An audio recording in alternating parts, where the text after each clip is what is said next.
Lethal Company is a game that gained immense popularity overnight, where you work for a dangerous company that sends you out on missions to collect random scrap from abandoned moons, and then sell that scrap for profit. But you start to realise that that's not all that's going on here, and there are certain questions you may ask, like why is the company only interested in the scrap? Where did all the monsters come from? Who is running this company? We're going to be finding that out today. But before we do that, please do subscribe. Subscribing is the best way to help me out in the long run and helps me know if this is the type of content that you want to see. So if you can check to see if you're subscribed, I would really appreciate that. Thank you, and back to the video. If you want to find out the lore for Lethal Company, then there's one major place that you can turn to in-game: Sigurd's logs. These logs were written back in 1968, despite the fact that we are situated 500 years after that, and yet the logs remain the entire time. Sigurd's logs start to reveal what is really going on in the company, giving us the puzzle pieces to figure out the actual lore behind this game. So get out your popcorn, theorists, because I'm about to tell you the tragic story of Lethal Company. Sigurd had taken on a job working for a place called The Company. The pay seemed good, although the survival rate not so much. He decided to take the risk anyway. He completed an assessment exam on the phone with a strange voice on the other line and signed the contract on the shuttle with the rest of his crew. But throughout the entire hiring process, he never met his employer. The shuttle was autopilot, and the voice on the other end of the phone was robotic. It was fake. The autopilot also made sure that the employees can only travel to their assigned areas and not be able to venture outside of that. The job seemed shady. Throughout the logs, we start to learn a bit more about each of the 4 crew members. Richard, their least popular member, who tended to stink, Desmond, their tech wizard, Jess, the loyal employee, and Sigurd, the one writing the logs. While they don't seem to get along all of the time, the team functions well, with Desmond and Jess seemingly more loyal to the company than the others. The first time Sigurd arrives at the company building, he is immediately put off. And not because of the giant tentacle breaking through the floor to claim their stuff, but apparently the psychotic sound coming from behind the counter. Screaming. A sound that could make anyone crazy. But no one else reacted. In fact, when he mentioned it, they didn't believe him. Maybe it was the lack of sleep that was finally getting to him. And so he put it out of his mind. Until one day, while at the company building, he left on his walkie-talkie. And there was a voice coming from the other side. One that didn't sound like any of his crewmates, but rather a part of the screens. The man on the other end started talking, and he would not stop. He mentioned a gold planet, not a legend, but rather a tragedy, as it had been swallowed up by the beast, and right now they were in the body, being digested. Sigurd tried to reason with him, asking what the beast is, and the guy didn't know. He knew that when it ate the planet, he forgot everything. Sigurd turned off his walkie-talkie. Later, Jess would say that the gold planet is nothing more than a legend, and Sigurd agreed. However, he still logs the interaction, just to be safe. Then there was the time that not all of them made it out alive. September 7th, where they only had one more room to check before they were done. Sigurd couldn't get the door open. In fact, he was so focused on it that he didn't realise that Rich was gone, not until it was too late. The Bracken had got him. The last thing that Sigurd heard from him was the sickening crack. He wanted to find Rich, knowing that it was his fault. But his teammates weren't on board. Instead, they just left, trading in a crewmate for a pair of scissors, a box of stamps, and a bundle of cords.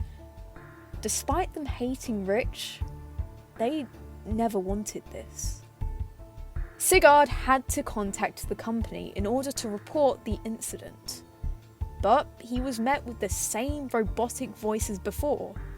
And now he really had to find out what was wrong with this company. He had to prove what was wrong with this company. And this led to his latest discovery. If you turned on a walkie-talkie near the company wall, you could always hear something screaming. His crewmates finally believed him, and now they want out. But since quitting wasn't an option, they had to figure out something else.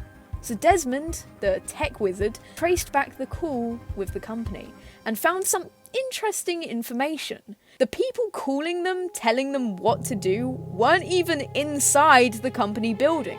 In fact, they were all the way across the solar system. What's worse is that they can't find out who's on the other line. They can't even find out if they were human. This led to a horrifying realization. If the company wasn't inside the company building, what is? The company building is actually just a containment for the creature that feasts off the scrap they provide. Think back to the story about the Gold Planet, a monster who consumes an entire planet to satiate its hunger. Interesting fact, it doesn't seem too interested in organic matter, and would rather have, let's say, a metal sheet of paper over a human body. Which explains how the company determines the value of each item, and the most valuable item? A gold bar. It also explains why when you walk up to the company buildings, it looks a lot less like a wall and more like skin. The logs end with them giving up. Desmond encrypts all the logs so that the company will never know, and gives us one final message. Please have a good day and night. As what else is there for us to do? So, is that it? Is there truly nothing that can stop this monster? You see, I don't think so. While in 1968 the crew had given up, this information has been passed down through every generation of crew up until now, where we can still access the logs 500 years later. Surely at least one crew have decided to take action against the company. And one did. If you choose to not focus on your job and venture beneath the platform of the company building, you come across this machine, with the words "Don't Tell" spray painted in red on the side of it. This is a drill. And it makes sense that a drill could be on this planet, considering that it was once the gold planet where people would likely go to it to gather and trade later on. Except that's not what its purpose is now. Over on the wall there is a different colour of spray paint, a yellow circle. This is in line with where the drill would be facing. But why? Well, theorists, I think the crew were planning to drill through to the beast inside of the company building. When the tentacle comes to collect the items, it's almost always coming from below, reaching upwards, meaning that the creature would have to be located further down in the building itself. There was a crew planning to take down the creature, wanting to finally put an end to the reason so many of them had been sacrificed for useless scrap. Unfortunately, they seem to have been missing a key component. The actual drill part itself is missing, and it's likely because it would have been scrapped for metal. However, considering that the crew going through with this plan aren't here anymore, they wrote a message on the side of the drill so that future crews will know not to give the information to the company, and that to try and find the final component as well as some extra wires for the battery. It's only then that the crew will have a fighting chance against the monster. So I pose you this as a question. Will it work?